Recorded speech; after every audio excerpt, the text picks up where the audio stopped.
Yeah. Uh, yes. So today we'll talk about Azure Synapse Analytics and what is Synapse Analytics and why it is becoming famous and why is MS is pushing that suit and why it's becoming very famous nowadays. Okay. And in DP 200 and 201, if you see that DP 200 and 201, which are exist earlier examination for Azure data engineering. Okay, so those the questions were across like ADF and Azure data warehouse and all.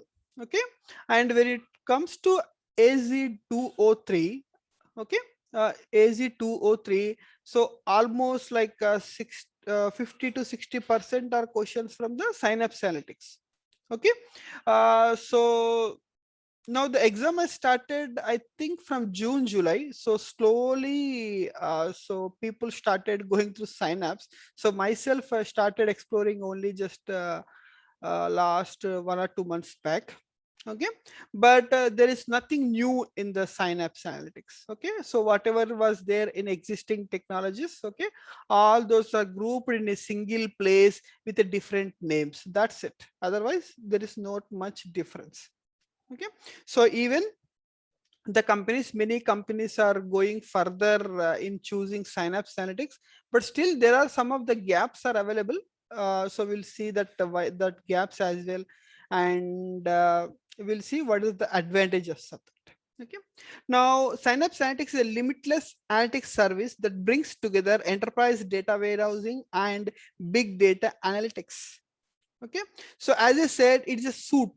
Okay, so it is a suit, it is analytical service that brings together enterprise data warehouse and big data analytics. So it combining, it's making a single place, it's providing a single place where everything is provided in terms of different technologies. Okay, it's enterprise data warehousing and well as the big data analytics. So for both the things, it's providing a single place.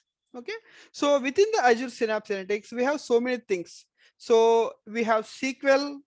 Okay, you know that, right? Say SQL used for enterprise data warehousing, Spark for big data, and pipelines for data integration, and deep integration with other Azure services such as Power BI, Cosmos DB, Azure ML. So these are all placed at a single place. Okay, so that's how it's making this tool, this suite as one of the powerful application nowadays. And even if you see next to 1 or 2 years, every project might shift slowly towards the Synapse Analytics. Okay, and let's see, and we'll keep discussing even the questions also about Synapse, and we'll see various things which are available in the Synapse. And as I said, whatever the existing technologies are there, those are all grouped into Synapse with the different names, but otherwise there is nothing kind of a new in the Synapse. Okay, so you don't need to worry that okay, it's a new technology which we need to learn. No, it's not like that. So everything is available in a single place, but the different names. Only the thing is that you need to addition thing that you need to remember is a dedicated SQL pool which is called Azure Data Warehouse earlier. Okay, we'll discuss that.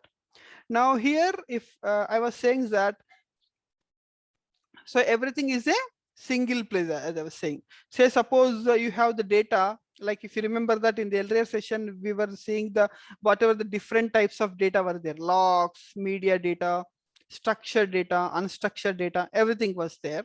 Okay, so the data engineering, the ELT concept was like getting the data from multiple places. Okay, ingesting the data. Okay, then changing the data, transferring the data, and getting into visualizing the data. Now all those things whatever we discussed, okay, so those are placed in a single place now. Okay, now here ingesting and preparing, so I can ingest data using Azure Synapse, Azure Data Factory or Azure Pipelines. Okay, so in the Synapse Azure Data Factory, the terminology is called Synapse Pipelines. Okay, so as pipelines is the same like Data Factory where you will create the pipelines. Okay, so that is the reason the questions are in such a way that, say suppose you are doing you are ingesting data using Azure Data Factory or pipelines. then read the following question. Getting what I'm trying to say?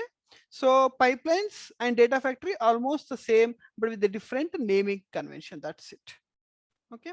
So Azure Synapse pipeline and Azure Data Factory, you get that. Okay. So ingesting and preparing, in the sense ingesting the data and transfer the data, prepare the data. So we use Synapse SQL Serverless, Synapse Spark, Synapse Pipeline, or Databricks and Data Factory. In this, these first three are available within the Synapse Analytics in itself.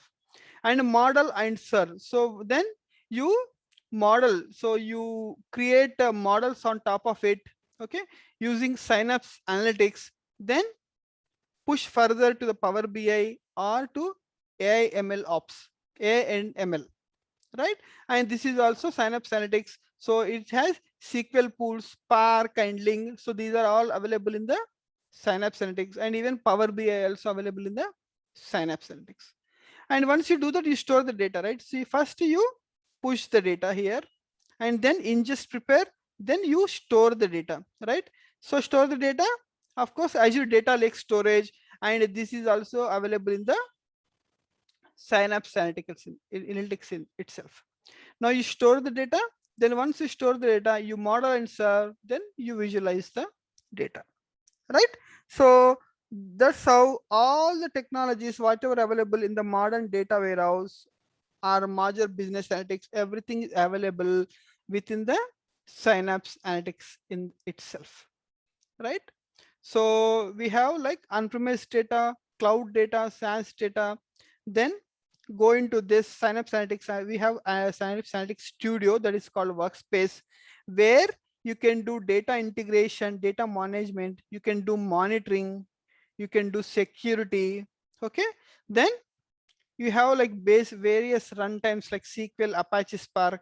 Based on that, you convert the data, then finally push into the Azure Azure Machine Learning or Power BI. So these are the different things we have. Synapse Link, Synapse Studio, okay, Synapse Spark, SQL, Pipeline. Okay, so Analytics has all these things embedded into a single place. So Synapse Spark is nothing but so it's kind of a Apache Spark. Okay, so you know that, right? So Apache Spark is a kind of a open source. On top of it, the Databricks has been developed actually. Okay, Azure, the Databricks, the general Databricks is developed on open source Apache Spark. Okay, now Microsoft, what they did is they embedded the Apache Spark into Synapse Analytics with the name Synapse Spark. Okay, they created their own application on top of that Apache open source Spark. Okay, then they trying to push that. So eventually what's happening, it's a kind of a competition to the Azure Databricks. Getting what I'm trying to say? So eventually, so it's trying to push their own Spark now. Okay, but still it's in kind of a it's released very like in the recent times, so still it takes some time to cross over Azure Databricks. Okay, are you with me? Yes. Yeah. Yeah. So we'll see what are all these, and how does this getting like become popular and all. Okay, so still what the people are doing is, so people are kind of doing hybrid model in the sense, people are using some people are using Synapse Analytics. Okay, but for their data preparation and all, they are using the Azure Databricks. Okay, they are using the hybrid model, they are using this, and in combination of this, they are using the Azure Data Bricks as well. And some people are not using pipelines, still people are going to using Data Factory. So in one of the application in my previous company, we were doing Synapse Analytics, but still we were using the Data Factory. Okay, we were not using the Synapse pipelines. Okay, so it still takes some time, and some people already started using exclusively Synapse Analytics, and but still for transformations and all the preparation of the data, still people are using the Azure Databricks. They are not yet going to Synapse Spark because there was a limitation in Synapse Spark where the what do you say, the latest PySpark was not being used here. Okay, we'll talk about that.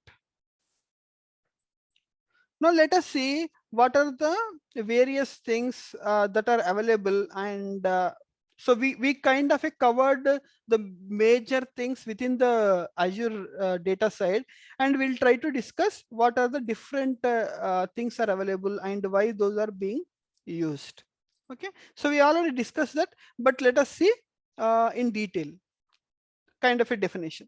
Now, storage account. When you need low cost, high throughput data store, when you need store NoSQL data. So as we mentioned earlier, when you want to store NoSQL data and you want to store the data with the low cost but high throughput, then you'll go for the storage account. Okay. When you do not need to query the data directly, no ad hoc query support, suit the storage, archive, or relatively static data. So within the storage account, when you say that do not need query the data directly, no ad hoc query support, that means he's talking about the blob. Okay, in the storage account, what are the things available? We have blob, we have ADLS, we have file system, we have queues, right? Now here is talking about the blob storage where there is no provision of ad hoc queries. Okay, but the data is good for archiving the data. So when you are not querying the data, if you just you want to store it with a low cost, then you'll go for the blob. Okay, now data lake is also same thing almost. If you see here extension updates, okay, now unlimited storage of NoSQL data because of the scaling capacity, unlimited storage data. When you do not need to queue the directly, no ad hoc query support, source, archive, or relatively static data. Same almost to this storage account, the data lake storage, no ad hoc query support. We'll see how the data can be queried with the data lake. We'll see that. Now, Azure Databricks is a deployment of a Spark based cluster. Okay, these are all Azure Databricks works with a Spark, enables fastest processing machine learning solutions. Even because of this MPP architecture, it is very powerful, and it can process the data, or it can process the machine learning solutions very fast. And of course, this enables a collaboration between the data engineers and data scientists. So Azure Databricks is a platform where you can perform a data engineering as well as you can process a machine learning solution as well. So it enables a collaboration between data engineers and data scientists and provides tight enterprise security integration with the Azure Active Directory. So it provides the security integration with the Azure Active Directory. So within the from within Azure Active Directory, using Azure Active Directory itself, you can navigate to Databricks. You can perform the operations. Okay, integration to other services and Power BI, even the Power BI and all, we can integrate that in the Databricks. We'll talk about when we talk about the Databricks. So we'll start this Databricks after Synapse.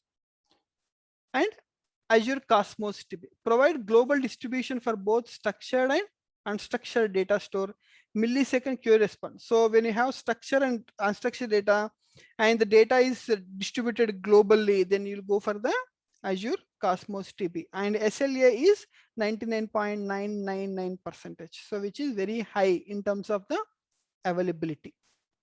And worldwide elastic scale of the both the storage and throughput. So even if you're storing data and throughput, so you can scale it up. And multiple consistency levels to control the data integrity with concurrency. Okay, so we have multiple consistency levels. We'll talk about it. So which helps to data concurrency. And when it comes to SQL database, so when you require relational data stores, we'll go for the SQL. And when you need to manage transactional workloads and high volume reads, high concurrency, where you want to scale it up elastically, then you'll go for the Azure SQL database. Then there's some more thing, Synapse Analytics, which we were talking about just now. When you require integrated relational big data store, And when you want to manage data warehouse and as well as analytics, as I was saying, it's combination of data warehouse and well as the analytics workloads. And it has low cost storage because data lake is available within the Synapse Analytics. So you have low cost storage. Okay. When you require ability to pause and start the compute, okay, which is very important concept of Azure Synapse Analytics. You can pause the compute and restart the compute. Say suppose some process is going on, okay, which computes the data, which transforms the data. It's kind of, you can say, a data loading mechanism is taking place, okay, which takes some data and process the data and transfer. Okay. And this providing this the ability of pause and restart, in the sense, when you're not operating any data, when you're not processing any data, you can pause this. Okay. So that you can save that money, because whenever this act, when it's an active state, it goes on charging the money, right? So you can pause it. Okay, you can pause it, so you can save the money. When you are not doing any processing, you can pause the data. We'll see that. And when you restart, when you need it, you can restart it. Okay, you can implement this pause and restart mechanism, so that you can save the money as well, resources as well. When you require solution that you can scale elastically, of course it's kind of a Azure advantage, cloud advantage. You can scale it up elastically, all this complete solution. Now when it comes to Azure Stream Analytics, so Stream Analytics usually is for IoT data. So whenever you want to have IoT data, streaming data, you'll go for the Stream Analytics. When you require fully managed event processing, so when you go with the event processing, when you want to processing the event, you'll go for the Stream Analytics. So the events can be anything. Okay. And suppose analyzing IoT streaming data, and suppose for analyzing application to event hubs. So through event hubs, you can get the data, and you can you can capture the IoT data, even events data. You can start analyzing that. So we'll see stream analytics as well. We will try to connect to one of the IoT device which is available open source, and we'll try to analyze that data as well. And even we'll see the event hubs as well. And Azure Data Factory, already we discussed so much about it. So when you want to orchestrate the batch movement of the data, and when you connect to wide range of data platform, the like it can on-premise or file system or cloud, different cloud services, you can use that. And when you want to transform or enrich the data in movement, and when you want to integrate SSIS package, as I was saying, even you can integrate the existing SSIS packages and you can execute them. And enable verbose logging of data processing activities. Okay, so even you can all the whatever the data processing happens, so you can log the verbose mode. That means it deep level of logging also you can activate, so that all the detailed logging will be stored, and where you can monitor the data.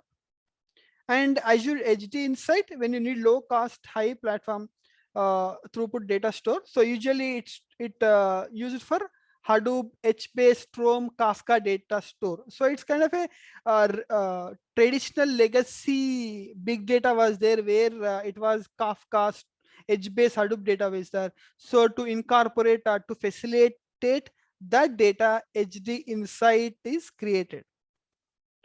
And Azure Purview. So whenever you want to documentation of the data store, and when you want to regroup all the data store in single place, you want to organize your data store, you'll go for the Azure Purview. Okay, this is about high level things about all these technologies. So I made it at a single place, so you can go through that. So it will be useful for interview, and it can useful for your exam, and even for your better understanding. I made all them in a single place, right? And Azure Synapse Analytics. So the studio is there, and within the studio, as I mentioned, you have management, security, monitoring, metastore. The data is there. Okay, and we'll create one studio. Then we'll come back here, and we'll discuss here. Okay, and let's go to this. portal, and we'll see where I'm creating that.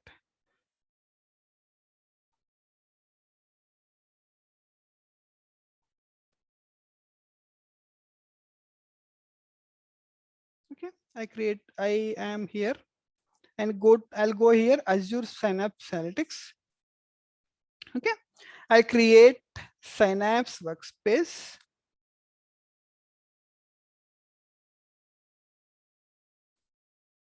And resource group, I'm doing all the resource group into this. I'm using this managed resource group name. See here, what is the managed resource group name?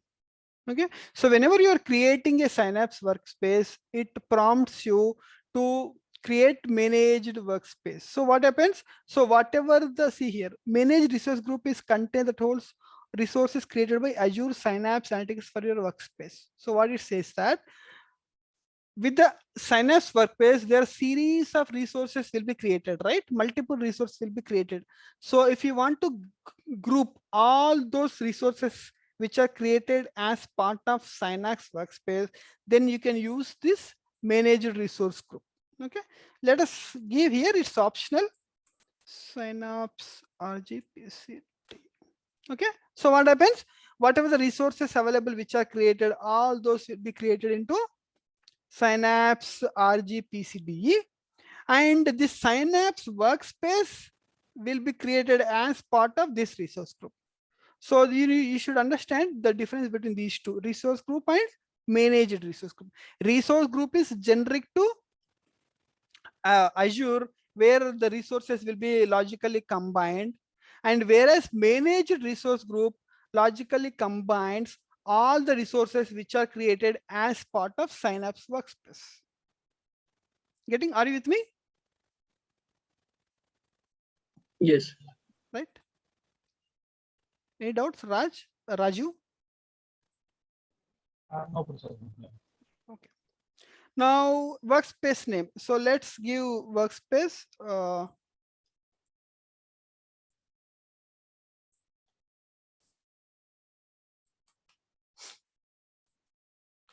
I'm giving one workspace name. I'm going to East US. I select data lake storage from subscription. I will take. And here in the data lake storage, and this is one of the important property. So when you here data lake storage Gen 2 is a part of the Synapse Analytics, as I was saying. Okay, Synapse Analytics is a part of the data Gen 2. Okay, so here what you can do is you can create a new ADLS account. Okay, otherwise what you can do is you can use the existing one here. Okay, you can create existing account name. Sorry, you can use existing ADLS account, or you can create a new one. Okay, this which will become part of a Synapse. Okay, so let me create a new one itself. So there are no any any different options or any multiple options are available for this, because this will be created as part of Synapse, and whatever the properties applicable to Synapse workspace, all those will be inherited to this account. Okay, Synapse ADLS. Okay, I'm doing this. And file system. Okay, so what is the file system here? So with it, once you create Synapse, once you create data lake storage, okay, and you need to mention the file system name. So what happens? Whatever the name you are giving, okay, that will be created as a container for this account. Okay, so say suppose I'm giving some account, some name, file system. Purushottam, while creating Gen 2 account, storage account, we just given only name, right? That's a folder name. What is the folder name you're giving? We gave the system, the account name, and then we created this containers, right? Yes. Yeah. Yeah. Here the file system is nothing but a container only. It will create a container under this. So what does it is? So as part of your a Spark pool, you'll create multiple tables and all. Okay, so those files all will be stored over here by default. So it's mandatory to give file system name. So logically, it's kind of a container. Okay, but here this acts as a file system for all what is a Spark pool data here. Okay. Okay, Okay.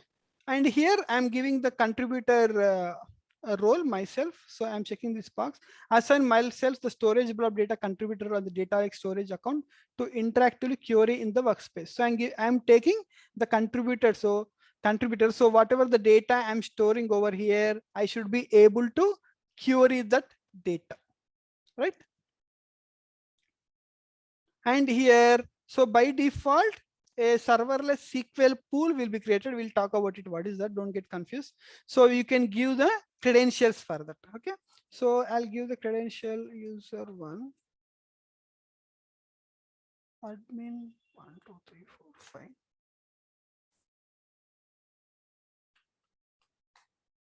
Give that.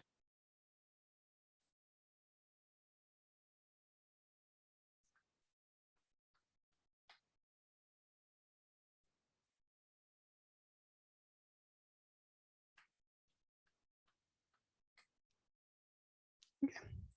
Now choose the permission that you would like to assign. The same thing, allow pipelines to access SQL pools. What is pipeline? What is pipelines in a Synapse? What did I say? What are the pipelines? Sorry. Hello. Yeah, what are the pipelines saying? Pipelines is same as data factory, I said, right? So pipelines is a what do you say? It's a space where you can create the pipelines. That means ADF. Okay, so I'm saying that same like ADF, you are creating. You're saying that allow SQL services to SQL pools, right? To access SQL pools. Here I'm saying that allow pipelines to access the SQL pools. I'm giving permission for the pipelines. So where you'll create different kind of ADF pipelines, I'm giving access to SQL pool. Allow network access to data lake storage Gen 2 accounts. I'm giving access to this as well. Purushottam, why do we need this admin login for the? I mean, for the workspace, we need this login. Which this logging?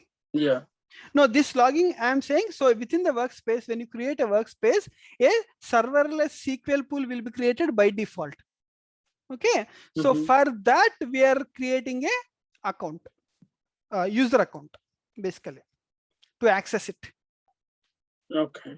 Okay, so we'll see that what is serverless pool and all. Okay. Double encryption. So I'm using only disable. I don't want to provide a customer manager key. I'll go for the default encryption provided by the Azure. So this is able. Allow connections from all IP addresses. Okay, let's do that. Otherwise, what happens when you check the uncheck? What happens? You need to add your IP to the workspace. So let me do this.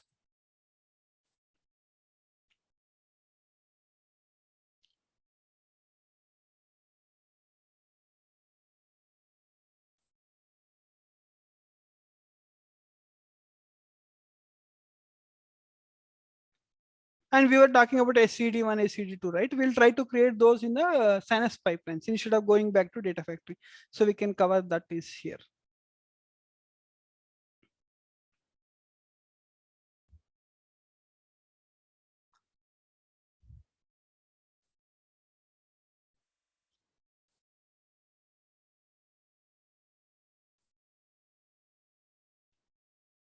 So earlier the data warehouse was provided by the Azure data warehouse. Okay, Azure SQL data warehouse. Then they made it as Azure sorry, Synapse SQL. Okay, Synapse SQL is the one where which acts as a data warehouse. Okay, so which supports all the data warehouse things. Then they made it into dedicated SQL pool. They named it as a dedicated SQL pool for Azure data warehouse. So either you can create in the dedicated SQL pool separately, or you can create dedicated SQL pool as part of the Synapse Analytics as well. We'll see what is that. And can you tell me why do I need explicitly a data warehouse database when I go for the when I want to implement data warehouse? Why can't I do in the regular database? What is the difference between a database and data warehouse? So all of you are working with the ETL. And in data warehouse, we'll be having summarized data. Okay. So in OLTP, we'll have a detailed data like for each Detailed. transaction data will be there. Okay, that's fine. Okay, then so I can store the data in the data warehouse also, right? The same data. The what do you say, the OLTP data I can store in the here also, summarized data I can store in the event database also. Then why would I go for the data warehouse? So what is DW will be categorized based on the facts and data. yes, so DW will be based on the facts and dimension. We have denormalized data, and we need to have separate distribution system, right? So we need so many system, so many concepts like distribution system, and to quickly navigate the data, it should support the like facts, dimensions, everything it needs to support, right? So that is the reason you go for the data warehouse, right? So just I'm asking whatever I ask usually. Okay, so let it get continued. Then we'll see. What is the difference between index, clustered index and non-clustered index?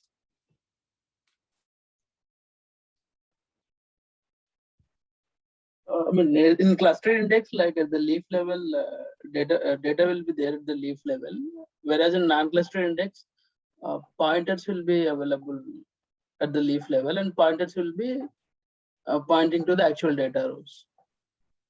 Okay. Say suppose I have a data and I have an employee table, I have an employee ID which has some data, and you have employee name and some employee salary, something kind of. And here I want to make it as a employee ID as a primary key, and I'm using this where condition with the salary multiple times, and I want you to create a clustered index and non-clustered index. How on which fields you'll create?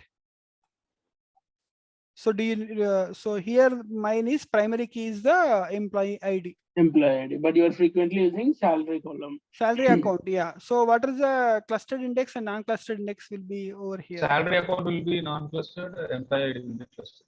Yeah. So do we need to explicitly create clustered index? No, whenever you create PK, automatically cluster index will be created on that and be physically sorted and placed. Yes. So whenever I do a PK primary key, the clustered index will be created, and using that I can navigate to the salary data by creating non-clustered index. Okay. So how many clustered index a table can have? One. So I'm sorry to ask this question. So in my previous company, I used to ask these questions, and some people used to say 2 unlimited and 3. Unfortunate. So don't get embarrassed yourself by answering differently for such questions. Okay. Yeah, but we create multiple non-cluster index, right? Yeah, that's yeah. But for Non-clustered index cluster, fine. only one. Yes, of course. Yes. 999, I mean 999 or something number. 999 non-cluster indexes we can create. Yeah, you can create multiple. I too don't know the exact limit, but you can create multiple. That answer I expect, but people hardly answer such questions as well. Sometimes I ask the question like, what is relation between a primary key and an index? Still people get confused and don't answer such questions. Yeah, primary key will eliminate duplicate. Duplicate and when you create a primary key, by default the index will be created, clustered index. That's it. Simple. And let's see here. Okay. Oh, where it is it gone?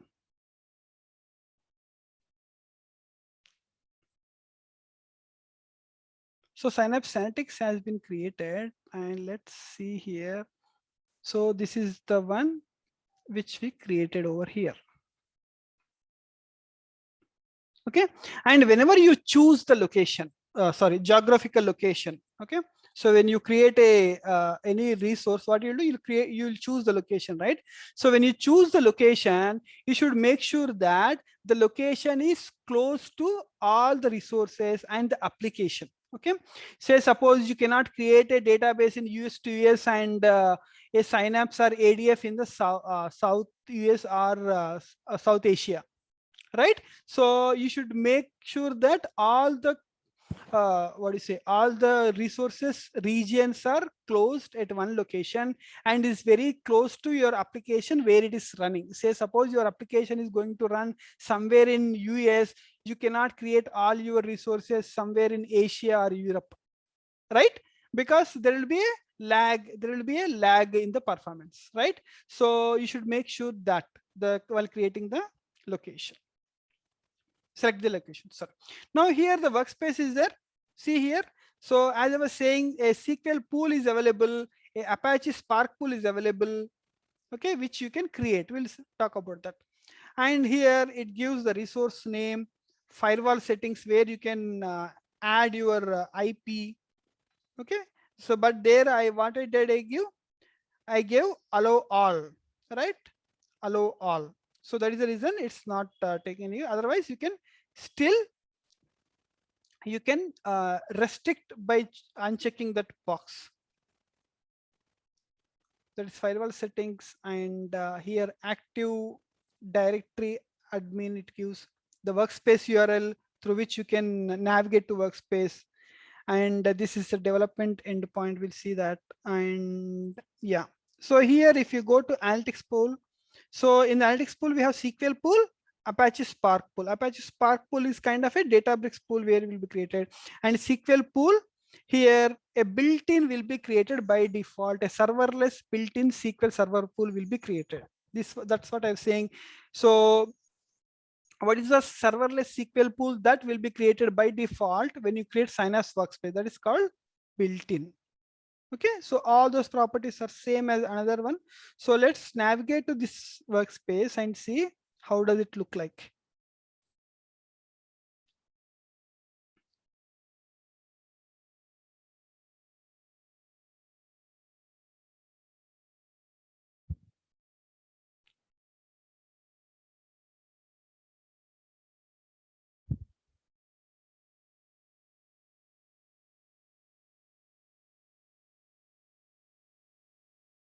Okay, so it's a home where it's saying that you can ingest the data, you can explore, analyze the data, you can visualize the data, I was saying. So ingest is using pipelines, that's a kind of ADF. Explore and analyze. So you can explore and analyze the data with Synapse, Synapse Spark pools and all, and SQL pools. Then you can visualize the data with Power BI and all, right? Now we have some of the options over here: home, data, develop, integrate, monitor, and manage. So see here, when it comes to data, whatever the data that you are going to create, okay, you want to upload, you want to store the data, all those will be stored, all those will be available at a single place over here. So you have the databases and linked. So here the databases will be created. So whatever the SQL pool, server pool you create, all those will be created workspace. And linked in the sense, linked is the one which gives the Azure Data Lake storage account. If you remember that we give the storage account Synapse PCD sample, which I give the storage account name, it creates. And what is the file system is created, it creates as a container over here. Okay, that you can navigate over here with the linked. And here the purely data is reside in the data zone and the develop. So what you can see when you say develop, you can create a SQL script, you can create a notebook, you can create the data flow. Data flow in the sense. So this data flow is nothing but the data flow of data factory, which we discussed yesterday. So you can explicitly create a data flow. Then this data flow, you can use it in the integration pipelines. Okay, and you can create a Spark Spark job. Okay, everything you can do over here. We'll see that what it is. So once you create the pipelines and all, you can do over here. So if you see here, SQL database, you can create.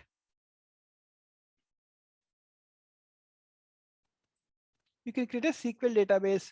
You can connect to external data, and you can in data set, you can browse all the databases, whatever is available.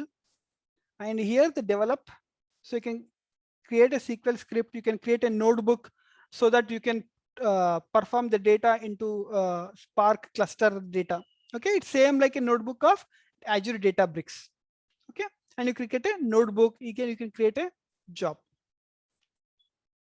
and integrate. So here is the actual integrate. So where you can create the pipelines. So integrate is kind of a data factory in general terminology. Here you can create the pipelines. So integrate explicitly created for the all the integration processing kind of a ADF. So integrate pipeline is nothing but a it provides same mechanism as data factory. Then the monitor. So here the monitor is the one where you can monitor everything. You can monitor like what are SQL pool performing, how they are performing, what are they. So as I was saying, we have by default SQL serverless pool that is built in, and we have Apache Spark pool. And if any SQL requests are going on, you can go through that. And if any Spark applications are running, that you can see like with the jobs and all. And of course, in the integration, you can see like ADF, you can see pipeline runs, trigger runs, integration runtime.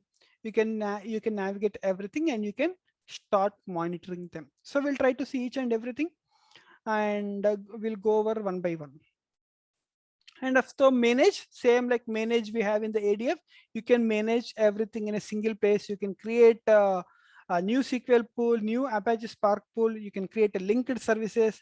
You can create triggers. You can create integration runtime. You can access control, like you can give control. You can control the access for the resources. Okay, and you can configure the Git. Everything you can do over here. We'll see even Git configuration. We haven't discussed that yet, but we'll see that. So What is that's SQL pools here? I mean, in Synapse. yeah, we'll discuss that. Next topic, I'm going to discuss that. Okay. So this is the workspace which we're talking about, and let's talk about what are these different things. Where is it gone? Okay, so see, if you remember that, so these are all are available. Let's discuss these things. So in analytics, we have SQL, Spark, and data integration. We have security, monitoring, metastore, and underlying we have data lake storage, everything, right? So designed for analytics workloads at any scale. So basically analytics is designed for analytics workload at any scale. So whatever the analytics workloads are there, so you can create, you can scale it up, everything. And SaaS developed experience for code free and code fast. So you can create a code free, code fast with the pipelines and all. So you can with the data flow and all. So it gives all this experience, and multiple languages suited to different analytics workload. Okay, so if you see SQL, you can use SQL. When you go for the Synapse pipe, what is it, Apache Synapse Spark pool, then you can use Python, you can use .NET, you can use Scala, you can use all these languages which are supported. Okay, and integrated analytical runtimes available as a dedicated and serverless offering. Okay, so all the runtimes available. So whatever the integration application you're using, like analytics workspace, like SQL pool or Spark pool, those are available. And here serverless pool, those are the serverless. We'll see what are serverless.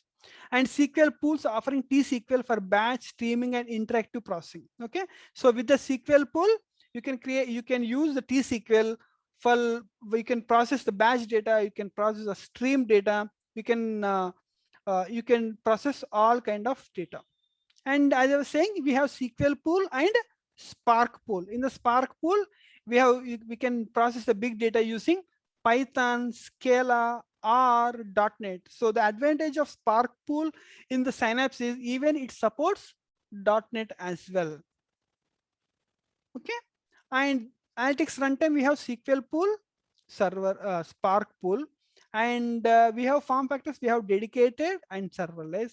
And the data integration, of course, we have platform service, security monitoring and metastore in the data integration, which comes to that pipelines. So it provides a single space workspace where you can monitor, you can apply the security, and you can even implement the metastore.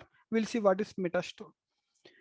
And of course, the data lake integrated and common data model, this one. So here, all the data will be placed over here.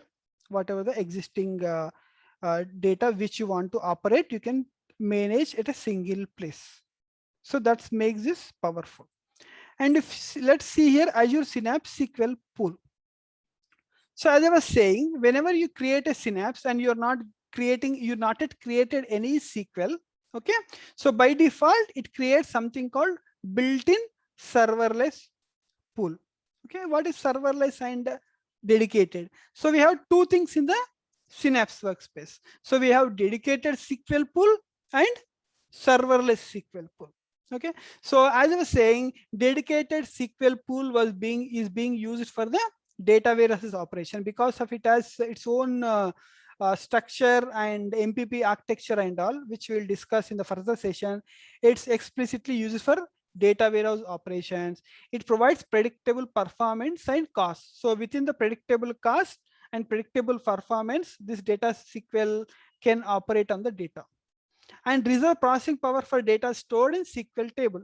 So even the processing power, in the sense, what for compute power, if you want to, if you have some data, okay, based on the data, you can estimate your compute power, okay, your processing power, then you can reserve that amount of compute power, so that will be explicitly used for that computing the data, so that there won't be any issue with the processing time or processing performance. And serverless SQL pool, used for data preparation or ad hoc queries against unstructured data. Okay, so when you have unstructured data and still you want to prepare the data and you want to query the data, then you can use this serverless SQL pool. Okay, provides an always available SQL endpoint for unplanned workloads. So when you have workloads unplanned, keep on increasing and decreasing, it provides the amount of resources with the scaling up. And enable interactive querying. So say suppose, and the advantage of serverless SQL pool also, like whenever you have the data in the, whenever you want to query the data, okay, irrespective of its storage, you can query the data with the serverless SQL pool. And when the serverless SQL pool you are using, it does not cost for the amount of the data you're the amount of the data you're querying. Yeah, it costs for the amount of data you're querying, for how much time you're querying data, how much resources you're using for querying the data. Only the cost will be applied only for that. Okay, whatever the computation power or computation resource that you're using for querying the data will be charged for that, not for the data which is stored. Okay, that is the advantage of the serverless SQL pool. So serverless SQL pool is kind of used to ad hoc, querying the data ad hocly, and whereas dedicated SQL pool is explicitly created for used for the Azure data warehouse, implementing a data warehouse. That is the difference between dedicated SQL pool and serverless SQL pool. We'll start using the serverless SQL pool and we'll discuss further. And also we'll have explicitly one session for dedicated SQL pool and see what is actual structure and what are the different combinations are available and what are the different distribution methods we can use for facts and dimensions, and what is the advantages one over other. And here I'm saying every Azure Synapse Analytics workspace comes with serverless SQL point endpoint. So you can start querying the data in seconds to minutes in a data lake as soon as the workspace is created. Okay, as I was saying, by default, a serverless SQL pool called a built-in will be created whenever you create a Synapse Synapse workspace. So Then once it's created, without explicitly creating a serverless pool, okay, you can start querying the data which is available in the data lake. Okay, so as I was saying, one of the advantage of Azure data is whatever the data which you stored in the data lake, you can start querying the data. You can query the data, and you can create the data. You can make some of the analytics, whatever you want to perform on the data which is available in the data lake. All those things you can create. You can use that, as I was saying. So here, the built-in serverless SQL pool you can use, and you can create queries to query the data which is available in the data lake. And a familiar T-SQL syntax to query the data in place without need to copy or load data into specialized data store. Say suppose I have a employee data which is in the file system, okay, which is in the file format, which is available in the database, in the data lake. Okay, so I can, using serverless SQL pool, directly I can query the data. Okay, I can say select star from employee file. Okay, I'll use some of the syntax like open row set, but that's how you can directly query the data. Okay, without storing the data into specialized store. And the sense, I don't need to store the data again into the database and start performing the queries. Okay, I don't need to do that. Directly I can pull the data from the data lake itself. That is one of the advantage. Okay, structure to set up or clusters to maintain. So it has sufficient structure to set up and as well as it managed to the clusters. We'll see that. So that is the advantage. That is about the SQL pool. So serverless pool uh, basically for whenever you're querying the data which is available in the data lake, so you'll use the serverless pool, and the amount of cost will be applied only for the computation power that you are using for querying the data. Are you with me? Am I going fast? This is all, of course, this is a theoretical, you can go through that. Are you with me? Yes. Yeah, yes. Yeah. Say suppose I see this is one of the example we'll discuss in the further session. Say suppose this is a data lake, underlying data lake, and in this data lake I uploaded a file in the Parquet format. So directly I can say that select top 100 star from this particular file location. So open row set is a kind of a format through which you can query the data of data lake. So we'll try to see multiple queries with the open row set, but this is a format we use. Okay, so this is a data lake tool, the data lake link, and with this you can use the open row set and you can start querying the data. Okay, now let us see what is a Parquet format. What is the Parquet format? Why people use the Parquet format? So in the traditional data warehouse, we used to use what? We used to use CSV, XML, and all those. We used to use CSV was the widely used, right? Give me a minute.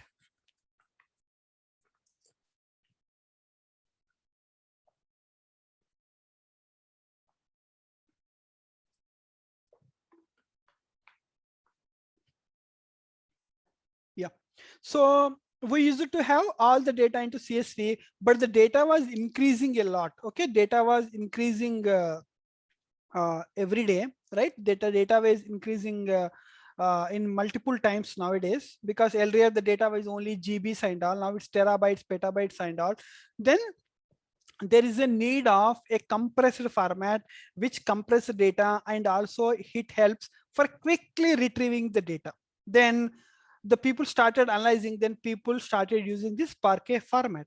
Then what is the Parquet format and why it's become famous and why people started using this? And if you see any application, data application, people generally use Parquet format. Okay, now see here why this Parquet format is. Say suppose you have a CSV data, okay, and you have a Parquet format data, and say suppose in CSV data you have 1 terabyte of data. Okay, then when you store the data, same data, okay, in the Parquet format, it will comes to 130 GB. Okay, say suppose you're querying the data with the CSV format, it takes 236 seconds. But if it is querying the same data in Parquet format, it takes 6 seconds. See here, when it comes to storage, 87% is less. See the amount of space that you're saving. And the processing speed here, 34 times faster. Okay, so that's the power of Parquet format. And data scan, you keep on scan the data, right? Whenever you query the thing. So what happens when you query the thing in the CSV data you scan 1.15 TB, whereas in the this one you'll scan only 2.5 GB. See here, 1 TB out of 1 TB data, you query 1.15 TB data. Here 130 GB is there, you'll query only 2.51 GB. And cost, of course, if it is $5, it is only 0.01. Here also 99.7% saving is there. Getting? Now, why it is taking less time? Why it is taking less space? Because it uses something called column format data. Okay, columnar format data. So whereas in the traditional data, all the data will being used in the row format data, but here the data will be stored in the columnar format. Let me show you how does it happen. Say suppose you have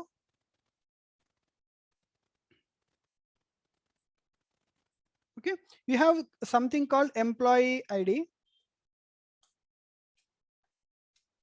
employee name, EMP salary. Okay,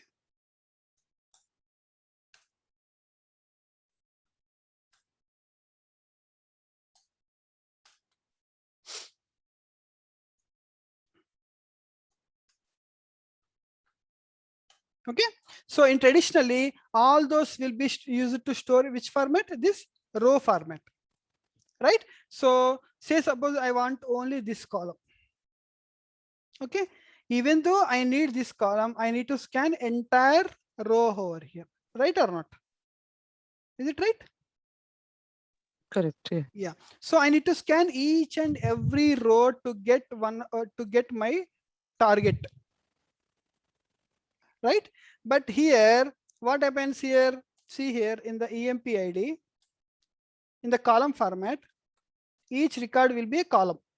EMP ID 1, 2, EMP name Alex John, EMP salary 2000, 5000. So what happens? All the data will be stored kind of a columnar format. Okay, so whenever you want to navigate to specific column, directly you can go to a specific column and get the data. Okay, and also compression, it uses good compression algorithm. So the compression mechanism also very good. So it compresses the data at a minimal level. Okay, so compression level, it is minimal level. So what happens, the data, the space which is occupying is very less, and because of this column store the data, also the data retrieval will be very fast. So columnar store is one of the key thing which is widely discussed in the data world. So which you need to understand what is columnar storing of the data. Okay, this is a columnar format. Okay, and let me show you one more thing. Usually it's not applicable to exam or something, but you should understand this. So that is the reason I was saying. So like a column store index and these column storage is same or? Yeah, and the columnar format will create the column store index. Yes. Let me show you one thing. 1 second.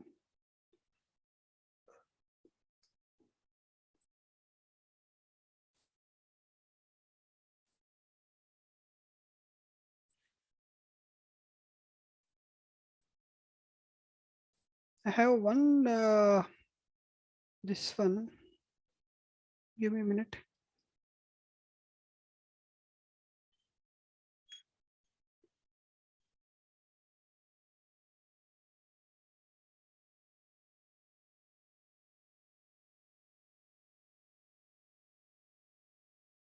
Yeah, let me share this beautiful article. Yeah, here, see here. We see here all the data. Say suppose I have this data, column data. Say suppose I want to take one of the date value or price value. So what happens? Only price value I want. Then I had to go through all the column rows row by row, right? So for 1 billion for 1 billion record. So say suppose 100 bytes is there. So what happens? 100 GB at 100 seconds. It takes account the 1000 seconds. Say suppose you want to access only price and symbol, that's it, and date. Okay, which is ended up in the 6 columns are there. So I had to go through all the 6 columns, even though my target is only for 3 columns. But when it comes to this one, column store index, it lays out the data column by column. Okay, see here. So a specific ID will be generated for every record and it will be available over here. See here, ID symbol is one column, price column, date column, all the columns are spread across, okay, to individual records, and all the row specifically what is it, assigned a specific ID to intact to make the specific row in sync. So what happens here, whenever you navigate to this one, so you'll go for only specific column. So basically, so for greater than 1 billion second, 100 bytes each. So you'll go for only 3 by 6. Instead of 6, you'll go for only 3 columns. So what happens? It takes only 500 seconds. So what happens? Instead of going through all the records, all the columns, I'll go for only specific columns. So what happens? Almost the amount of time I'm spending will be off. Right? So this ID will be there, and be using this ID, you can get the data pretty fast. Okay, I'll share this article, go through this. So usually I don't need to discuss this, but as Parquet format is explicit used widely, and you should understand what is Parquet format if somebody asks you. Are you with me? Yeah.